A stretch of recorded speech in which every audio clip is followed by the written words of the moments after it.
Oke, ini dia udah hadir. Selamat siang, Pak. Selamat siang Pak Fajar, apa kabar Pak Fajar? Ya, Pak Henry. Sorry ya, Pak. Ada sedikit kendala teknis nih kita nih. Ya, Tadi it's ada okay sedikit Pak Fajar. Ya, error ya. Nggak apa-apa ya, Pak ya. Pak Henry, gimana kabarnya? Sehat? baik Pak, sehat Pak. Ya, Pak Fajar sehat ya semua sana ya.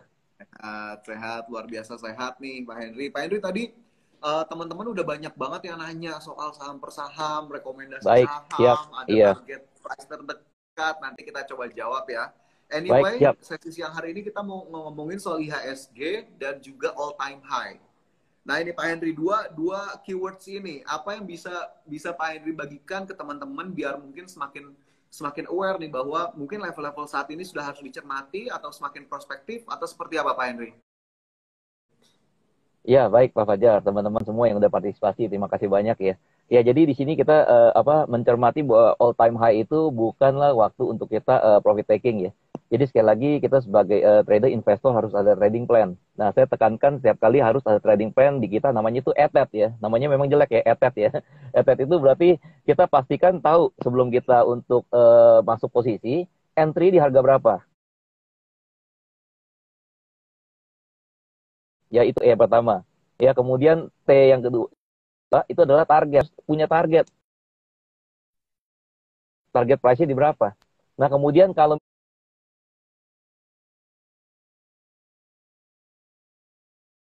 misalkan market tidak bersahabat ya, eh,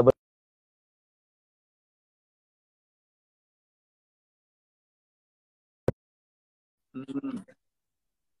banyak teman-teman yang layout ya. Nah, jadi all time high di sini ini good news ya. Kita lihat di sini tadi di sesi pertama market ditutup ya menguat ya 0,14%, yaitu di 6.660. Nah, di sini saya melihat justru dia menguji supportnya ya, menguji supportnya ya, yaitu penutupan kemarin dan melanjutkan penguatan ya, dan melanjutkan menguji kembali di level high yang sempat disentuh tanggal 12 November yaitu di 6714. Kuncinya sekali lagi dalam menghadapi time high ini sabar. Jangan buru-buru profit taking ya. Ya nantikan profit yang lebih besar gitu ya. Jadi harus sadis nih. Sadis di sini artinya ya sabar dan disiplin gitu. Ya disingkat sadis. Hmm. Itu Pak Fajar. Sabar dan disiplin tadi ada beberapa poin tuh ya untuk jadi Yes. acuan juga untuk teman-teman. Berarti target terdekatnya masih ke 6.700-an Pak Henry.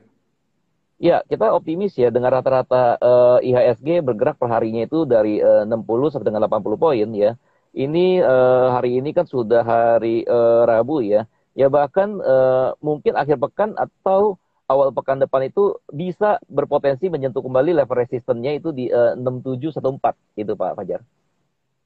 Oke, oke, oke, bisa dicatat nih pasti untuk teman-teman atau Iya. sobat ID Channel. Tapi ada nggak akhirnya yang cukup dominan kelihatan bisa jadi pendorong kenaikan indeks kita, Pak Hendri? Ada sektor tertentu nggak? Iya, benar. Ya, jadi sektor-sektor yang menjadi penopang ya IHSG untuk melanjutkan penguatan. Di sini saya dilihat ada sektor basic industry ya.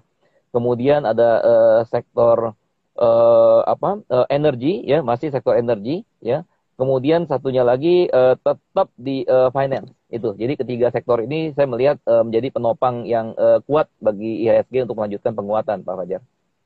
Oke, basic industry, energy, finance, tiga sektor jadi penopang utama untuk melanjutkan kenaikan dari indeks harga saham gabungan. Ini udah mulai kelihatan belum sih Pak Henry dari data perdagangan kita di hari ini? Misalkan net buy-nya aja, ini ada bank-bank big caps nih, ada BRI, BNI, Astra. Itu udah mulai jadi indikasi buat kita siap-siap nggak? Ya, jadi di tengah-tengah pasar yang sedang menghijau ini, kan ada beberapa emiten ya di sektor ketiga itu tadi, yaitu di basic industry, kemudian di finance, kemudian juga satu lagi di sektor energi ya, yang Energy. mengalami koreksi gitu ya. Nah, di situ justru kita menggunakan momen buy on weakness ya. Jadi teman-teman jangan yang sudah profit, jangan panik selling, pikiran oh terlalu tinggi nih ya, atau jangan juga maksudnya berasa pesimis, wah udah ketinggalan. Nah justru kita melihat, memantau emiten-emiten yang justru terkoreksi di tengah pasar yang menghijau ini untuk masuk posisi itu Pak Fajar strateginya. Oke, emiten-emiten yang terkoreksi bisa jadi peluang atau momentum untuk nambah posisi ataupun masuk lagi ya. Nah, apa nih Pak Hendri kasih bocorannya dong, Pak? Terutama tadi sektor energi kayaknya disebut-sebut tuh. Ya, salah satu bocorannya nih ya, disclaimer on gitu ya. Ya, Ya, kita lihat disclaimer. ini ada PTBA ya, ada PTBA. Ya, PTBA ini hari kita lihat kan penutupan tadi di sesi pertama menguat ya 1,19%, ditutup di 25,40 ya. Nah, sebelumnya itu kita tahu ya berapa hari terakhir itu kan PTBA sempat terkoreksi cukup tajam tuh. Ya, jadi harga sekarang pun masih cukup ideal ya untuk kita masuk posisi ya, yaitu harga penutupan di sesi pertama tadi 25,40 ya. Karena range-nya masih cukup besar nih. Ya, kita perhatikan untuk PTBA ya contohnya itu supportnya ada di 2.500 ya, 2.500. Kemudian rata-rata pergerakan PTBA per harinya itu kan range-nya cukup lebar ya, 80 sampai dengan 100 rupiah ya. Nah, bisa jadikan target terdekat yang merupakan resistennya itu di 2740 kalau untuk PTBA.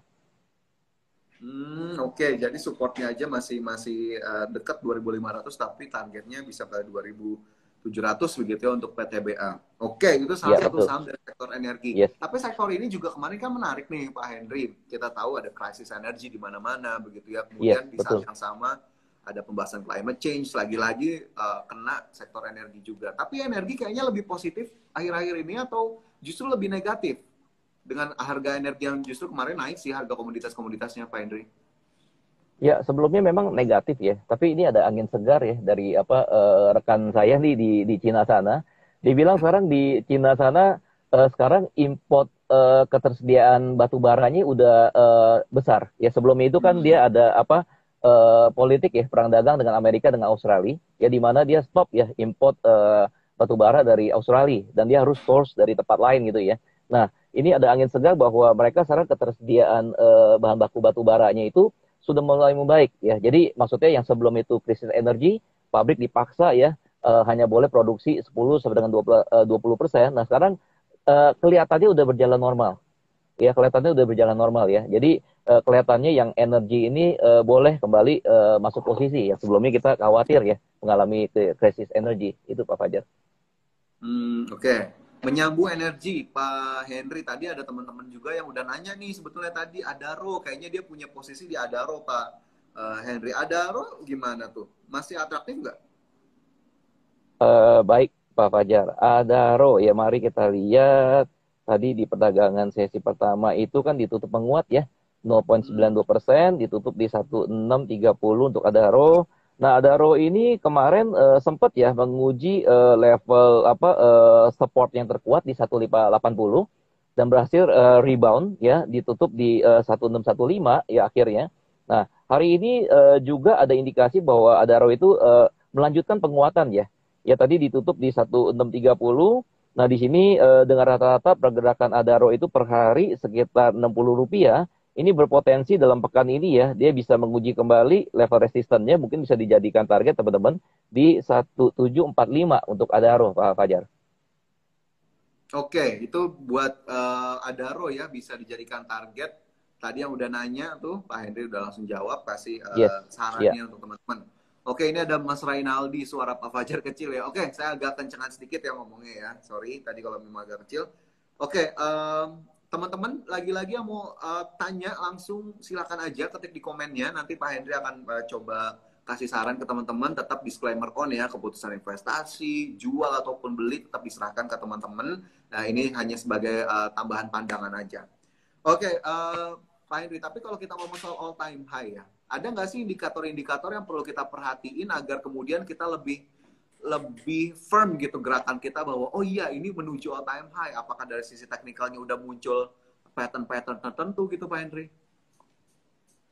Iya, kalau kita bicara dari sisi teknikal ya, sebenarnya ini juga tidak termasuk all time high ya, Pak Fajar ya.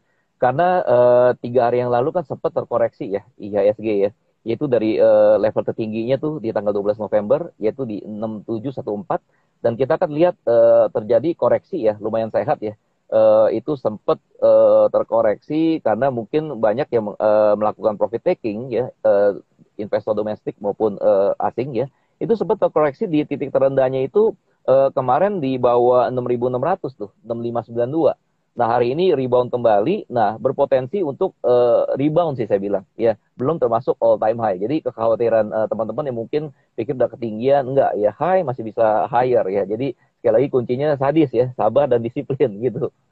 Oke, sabar, disiplin, dilihat lagi Iya, Pak gimana Fajar. kemudian pergerakan indeks harga saham gabungannya ini masih rebound aja, kata Pak Hendri, masih ada Yes. potensi lagi untuk lebih lanjutnya untuk indeks harga saham gabungan. Oke, nah tadi langsung nih, banyak yang nanya nih Pak Hendri nih, setelah aku umumin silakan nanya, ada Mbak Novia, tadi nanya BBCA dan BBRI, bagus mana untuk jangka panjang?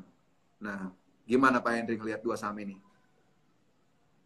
Oke, WBCA sama BBRI ya.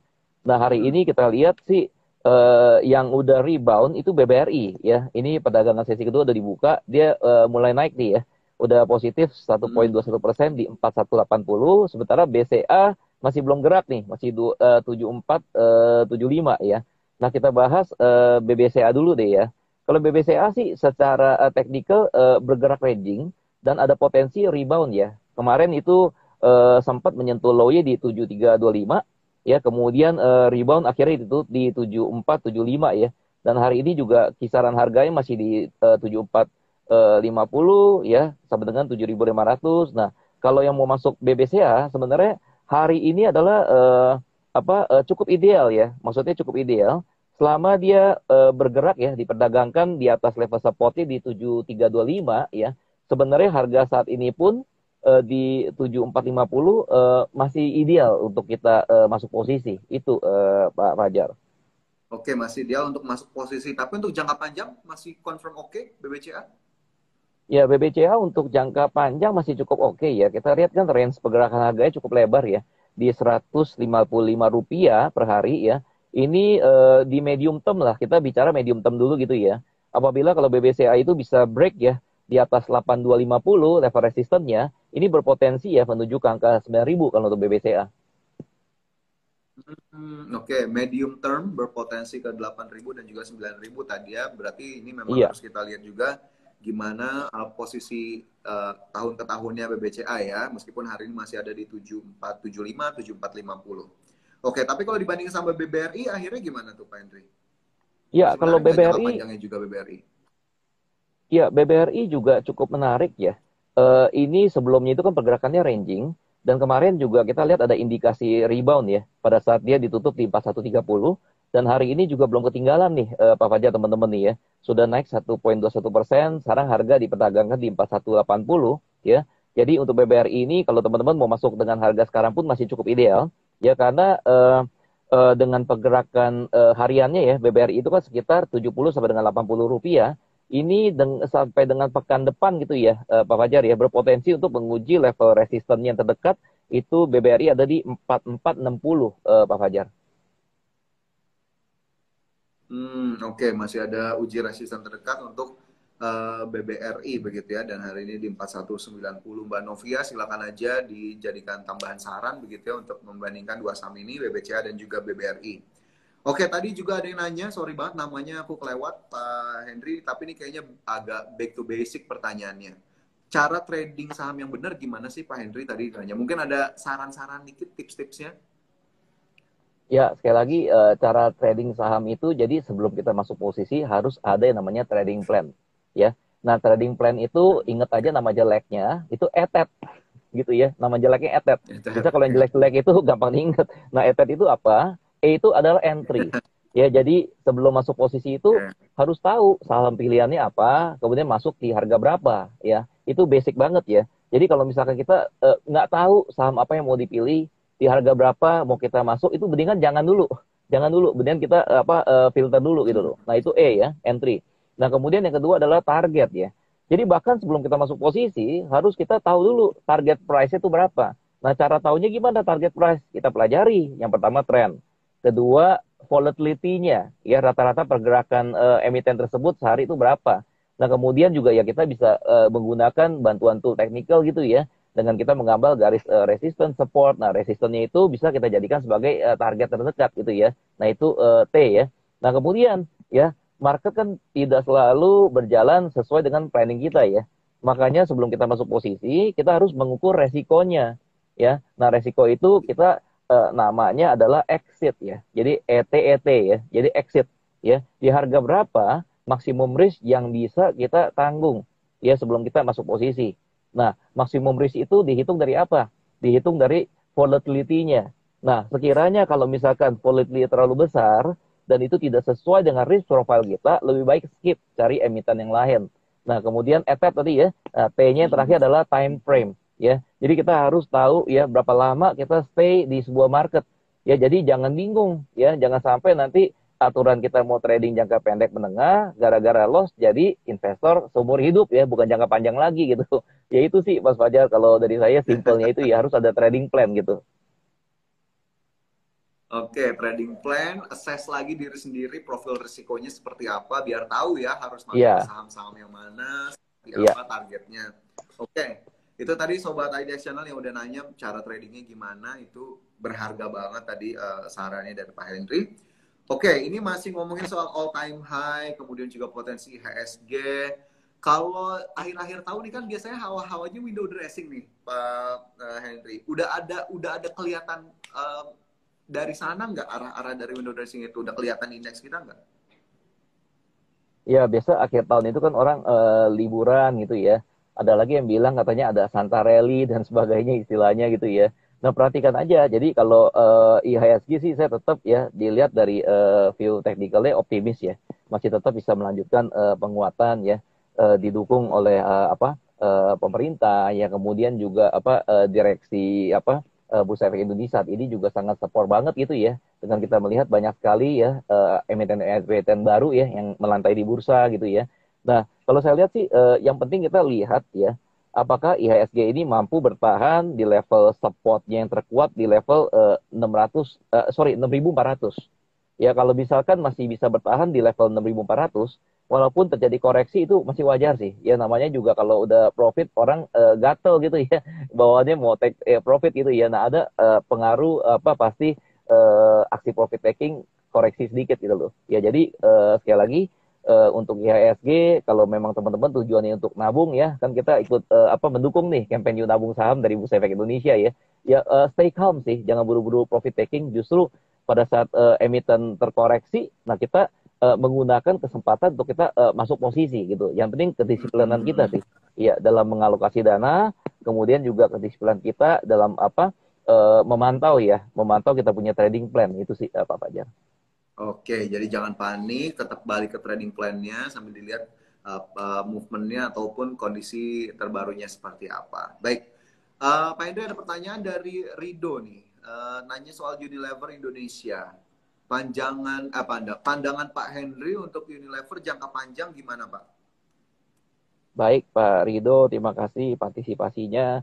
Ya, untuk Unilever kita lihat di perdagangan kedua ini terkoreksi ya 1,09%. Saat ini harga diperdagangkan di 45,20 ya. Nah, untuk Unilever sih sementara ini pergerakannya masih ranging ya. Kita lihat dia hari ini terkoreksi masih berpotensi ya untuk terkoreksi ya dan menguji level support yaitu di 4390.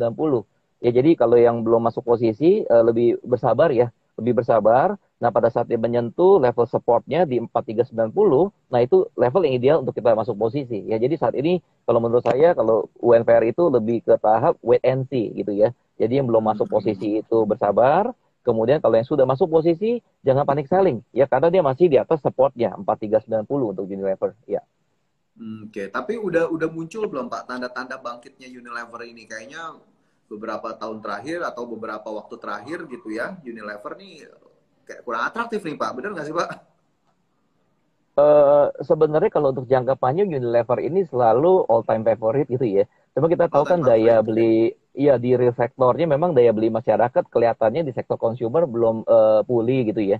Tapi karena Unilever ini juga kita tahu kan barang kebutuhan sehari-hari ya. Jadi kalau untuk nabung jangka panjang sih tetap masih bisa kita hold sih kalau untuk Unilever, Pak Fajar. Iya.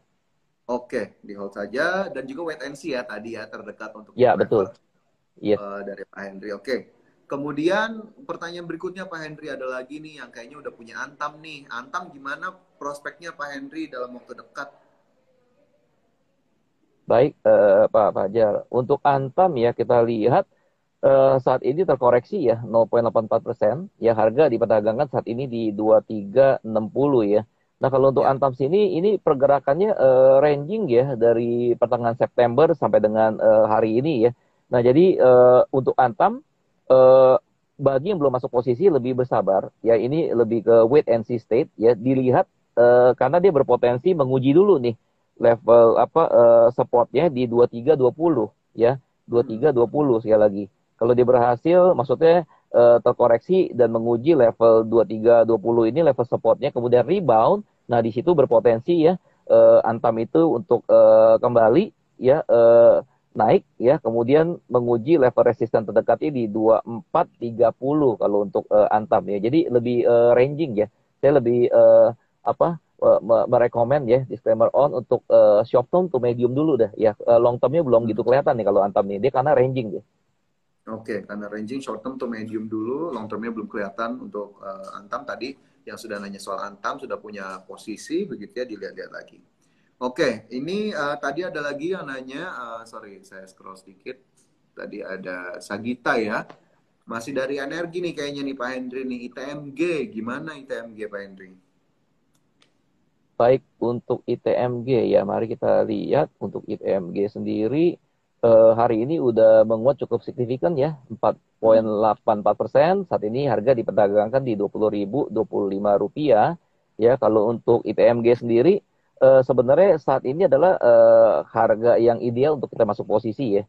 Karena kita tahu ITMG ini udah terkoreksi cukup dalam nih ya. Dari yang sebelumnya itu kita tahu harganya sempat menyentuh di 27.000 sekian ya pada bulan Oktober, dan terus ya sampai dengan kemarin pun masih terkoreksi tuh di bawah 20.000 ya. Nah jadi hari ini bagi yang sudah masuk posisi ya congratulations, bagi yang belum masih cukup ideal ya. Jangan kepikir bahwa wah udah naik 4% hampir 5% ketinggalan, no ya. Karena dia pergerakan perhariannya itu kan besar ya, minimal Rp1.000 tuh kalau untuk ITMG, dan berpotensi saya lihat sampai dengan pekan depan pun bisa menguji kembali level resistennya di 23.100 kalau untuk ITMG. Oke. Ini cukup atraktif juga, bisa bisa dijadikan salah satu mungkin pilihan buat teman-teman di sektor energi gitu ya. Tapi jangan takut ngelihat koreksi yang ada gitu ya, karena memang tadi range-nya cukup besar, pergerakannya kurang lebih Rp1.000. Oke, ini ada lagi pertanyaan berikutnya Pak Henry dari Muti 31. Untuk sektor F&B emiten yang bagus apa? Waduh, ini sektor F&B anyway nggak ada sih ya satu sektor spesifik ya Pak Henry ya di IDX untuk Yes, F&B, betul. Iya, untuk benar. makanan dan Iya. minuman. Tapi mungkin adakah yang mewakili dari sektor itu Pak Henry? Ya, secara umum sih tergantung ya. Kita nggak bisa maksudnya bilang ada yang baik atau tidak itu ya. Selama maksudnya manusia itu masih consume makanan dan minuman ya, itu memang sektor-sektor F&B ya. Contohnya itu kayak misalkan air mineral lah gitu ya, air mineral ya. Itu sih tetap ya menjadi emiten yang perlu dicermatin ya kalau memang teman-teman itu untuk invest menabung di medium term maupun di short term ya gitu. Oke. Salah satunya tadi ya yang memang esensial sekali, yang pasti produknya mungkin kita temui sehari-hari, kita pakai ya Pak Hendri ya. Ya betul. Contohnya tadi kayak air mineral lah, kan kita pasti minum air Ya. gitu ya. Gitu. Oke, siap. Itu menjawab pertanyaan dari Muti ya untuk sektor F&B. Kemudian Bang Jack, waduh Bang Jack nih nanya nih, Telkom setelah MTEL atau Mitra Tel listing progresnya gimana nih Pak Henry? Ada Telkom, nanti juga subsidiarinya ada MTEL yang sudah siap-siap akan IPO. Gimana Pak Henry menjawab pertanyaan ini? Ya, Bang Jack ya, salam Bang Jack. Ya, jadi kalau untuk Telkom tadi ya, ya Telkom ini hari kita lihat kan masih terkoreksi ya. Tadi 1,36%, saat ini juga masih terkoreksi 1,36%. Harganya saat ini diperdagangkan di 3620 gitu ya. Nah untuk Telkom sih sebenarnya kemarin ada indikasi rebound ya. Pada saat dia menyentuh level bawahnya itu di 3590, kemudian ditutup menguat ya di 3670 ya. Nah, tapi hari ini kelihatannya kan setelah menyentuh tadi level high-nya 3690 terkoreksi lagi gitu ya. Nah, jadi kalau untuk Telkom sih secara umum ya dia masih uptrend ya, masih uptrend. Tapi ada kemungkinan dalam minggu ini masih dalam ranging ya, yaitu bergerak seharinya itu di level naik turunnya gitu ya, antara 70 sampai dengan Rp80 lah gitu, Pak Fajar. Oke. Tapi kira-kira investor akan sedikit teralihkan nggak nanti kalau Mitra Tel sebagai anak usahanya Telkom IPO? Pak Henry, jangan-jangan lebih menarikkan anak usahanya nih. Ya memang kalau untuk saham-saham IPO memang selalu menarik gitu ya. Ya dengan harapan maksudnya pada saat ring bell itu bisa langsung naik naik naik gitu ya. Tapi tetap sih Telkom kalau untuk jangka panjang ya malah lebih lebih atraktif saya bilang. Ya karena kalau saham-saham Hmm. IPO itu kan kita belum bisa melihat secara historicalnya gitu ya. Ya tapi ya tergantung dari teman-teman gitu ya. Mau sebagai booster boleh ya kita maksudnya alihkan sebagian ke saham-saham yang perdana IPO gitu ya. Tapi kalau untuk sekali lagi menabung ya untuk jangka panjang ya Telkom tetap menjadi salah satu pilihan ya kalau di saya gitu Hmm. Pak Fajar. Oke, karena biar gimana pun induknya tetap di Telkom ya. Jadi dan juga historicalnya sudah bisa kita baca secara fundamental ya, Pak Hendri ya. Ya Oke, Pak tapi Fajar silakan benar. aja teman-teman yang memang udah menunggu-nunggu menanti-nanti saham Mitratel ya, monggo aja nanti dilihat gimana kemudian perjalanannya dari Mitratel. Oke, ini dari pertanyaan berikutnya Pak Hendri, Yong Java, nggak ada namanya nih ya, namanya Yong Java aja. Untuk investasi saham yang nyangkut dan loss, tindakan apa yang harus investor lakukan, Pak Hendri? Nah ini nih teman-teman nih. Jadi kalau yang masuk di klub yang namanya Nyangkuters ya, nah itu kembali Hmm. lagi harus kita buat dulu trading plan-nya. Jadi awal-awal kita untuk masuk posisi itu sebenarnya tujuannya untuk trading for living kah, ya untuk maksudnya short term, medium term atau untuk menabung gitu loh. Nah kalau memang untuk trading for living gitu ya, short term to medium term harus kita benar-benar disiplin ya dalam membuat trading plan. Tadi etet tuh entry-nya, targetnya, exit-nya, time frame-nya gitu ya. Nah, tapi kalau memang untuk tujuannya untuk menabung jangka panjang, nah kita lihat Pak nanti sisi fundamentalnya. Ya, kalau misalkan kita lihat dari pair-nya, dari price to book value-nya gitu ya, masih cukup rendah dibandingkan dengan emiten di industri yang sama, itu masih bisa di hold gitu ya. Nah, jadi kalau yang udah masuk ke grup nyangkuters itu kelihatannya memang ada sedikit homework ya, PR ya. Jadi sabar, jangan main panic selling gitu ya. Jadi mesti kita harus ada alasan yang kuat ya untuk menentukan kalau kita mau beli apa jual, jangan pakai feeling gitu ya. Gitu sih Pak Fajar. Oke. Jadi jangan pakai feeling ya, balik lagi ke trading plan-nya, kemudian juga tadi kita lihat lagi strategi exit-nya seperti apa. Tapi untuk menghindari mungkin loss yang lebih besar, mungkin kalau pemula kan gitu ya Pak Hendri, nanti tunggu dulu gitu kan, mungkin nanti naik. Apa yang harus dilakukan biar kemudian loss-nya nggak makin gede lagi gitu?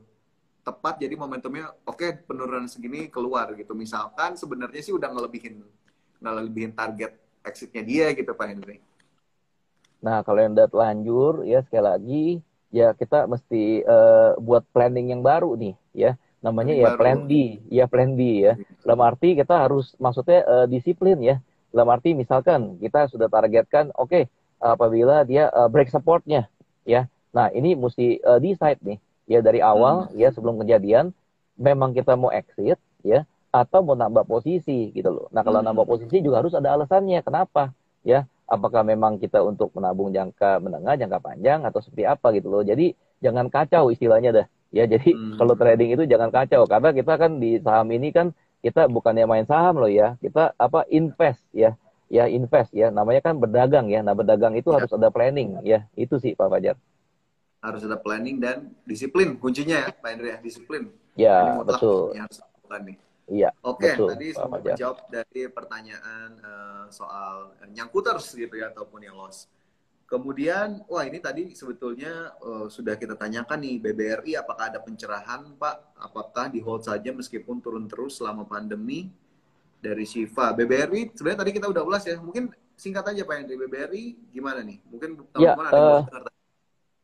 iya benar. Jadi BBRI ini justru kabar baiknya ya setelah dia mengalami penurunan yang cukup signifikan gitu ya. Justru kita melihat ada rebound. Jadi jangan di cut loss dulu gitu ya. Justru ada rebound ya. Nah, hari ini pun kita melihat BBRI itu kan sudah menguat ya 1,45%. Saat ini harga diperdagangkan di 4190 ya. Jadi jangan di cut loss dulu nih karena BBRI justru ada peluang ya untuk menguat dan menguji level resistennya itu di 4460 gitu loh. Ya, jadi jangan nyesel nanti udah cut loss atau terbang gitu ya. Dan BBRI ini sekali lagi masih layak untuk di hold. Ada signal yang kuat untuk rebound ya BBRI itu Pak Fajar. Oke, siap. Itu bisa menjawab pertanyaan dari Siva. Semoga ya bisa dicatat juga. Oke, ini kayaknya pertanyaan berikutnya dari Supriyadi. Ini kayak terakhir nih Pak Henry dari teman-teman nih ya. Menurut Bapak, saham sektor apa aja yang kuat dalam jangka long term? Wah, sektoral nih sepertinya view-nya nih, Pak Henry. Iya, baik, terima kasih. Ya tadi di awal ya kita sudah bahas juga sebenarnya teman-teman yang baru masuk. Jadi ada 3 sektor ya yang kita melihat di sini ada sektor yang menjadi penopang bagi IHSG untuk tetap melanjutkan penguatan. Pertama, emiten-emiten di sektor basic industry ya, bahan baku dasar ya. Kita tahu juga kalau teman-teman di real sektor ya, khususnya bahan baku untuk industri kimia ya, wah itu kenaikannya luar biasa ya. Seperti kita tahu FAM ya dan monomer itu naik semua itu tuh ya. Nah, jadi emiten-emiten yang di sektor basic industry itu berpotensi ya, dan kedua di sektor energi ya, karena sebelumnya teman-teman juga mungkin khawatir itu wah krisis energi ya mungkin bukan pilihan. Nah, di sini justru kita melihat ada perpindahan lagi nih, sektor energi ada kemungkinan tetap melanjutkan penguatan. Kemudian satu lagi sektor finance ya, karena sebelumnya itu kan ramai tuh isu-isu tapering dan sebagainya gitu ya. Nah, justru kita melihat ada potensi nih di sektor finance. Itu sih Pak Fajar dari kita, ada 3 gitu Pak Fajar. Oke, penopang terdekat untuk Yes. kita begitu ya, 3 sektor, basic industry, finance, dan juga energi begitu. Baik, semoga bisa menjawab tadi dari Mas Supriyadi ya untuk pertanyaan tadi. Anyway, Pak Henry, sebelum kita menutup break time kita di siang hari ini, saya mau minta terakhir dong Pak Henry, apa yang kemudian perlu diingat lagi sama teman-teman untuk memaksimalkan potensi dari positifnya perkembangan indeks kita atau IHSG kita yang memang kayaknya hijaunya udah cakep nih kayaknya nih, bahkan masih bisa nembus lebih tinggi lagi. Ya, jadi kuncinya satu sih Pak Fajar, teman-teman semua ya. Jadi terlepas dari IHSG itu sekarang menghijau cakep ya, orang anggapannya udah all time high ya. Kuncinya satu sih, yaitu sadis tadi ya. Sadis itu apa? Yaitu sabar dan disiplin ya. Oke. Sabar dalam mengelola kita punya portfolio, nah disiplin ya dalam arti dalam memutuskan ya, either kita mau cut loss atau taking profit dan pindahkan ke emiten yang lain. Itu Pak Fajar. Oke, sabar dan disiplin. Anyway, apapun kondisinya masih menghijau atau merah atau tiba-tiba turun atau seperti apa, sabar dan disiplin of course bisa jadi kuncinya untuk bisa jadi pegangan untuk investor ya, terutama bagi pemula mungkin yang baru mulai terjun ke pasar modal Indonesia. Pak Henry, siang ini kita sepertinya insightful sekali. Kayaknya teman-teman juga pasti dapat Thank you pencerahan Pak soal Fajar, dengan saham-saham senang di hati Pak. portofolio Iya. yang mereka sudah miliki. Makasih banyak Pak Henry sudah gabung Thank di you Pak break Fajar. time-nya siang hari ini. Nanti kapan-kapan kita sambung lagi ya Pak ya, diskusi atau Siap obrolan Pak kita Fajar. ya. Iya, baik. Ya, terima kasih. Sehat selalu Pak Henry. Sampai Sehat selalu jumpa. Pak Fajar, teman-teman semua. Yuk, bye-bye.